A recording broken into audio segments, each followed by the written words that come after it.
In this video, I will show how to write it in Gmail.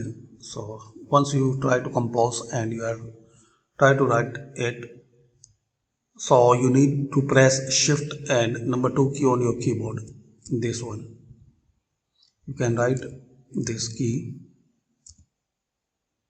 Shift number 2 press on your keyboard, and in the some keyboard you will find it before enter key, so you can write it. And another way, if both things is not work, so open and just search it on search result and you will get this one. So just copy it and use anyway like this.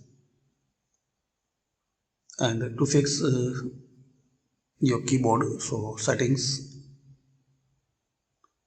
time and language and region, and click on these three dots, language options,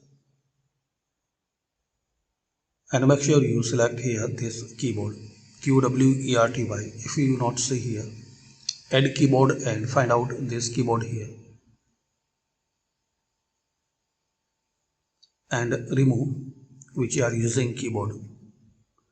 So this is the quick solution to resolve this problem. Thanks for watching. Comment this video useful for you.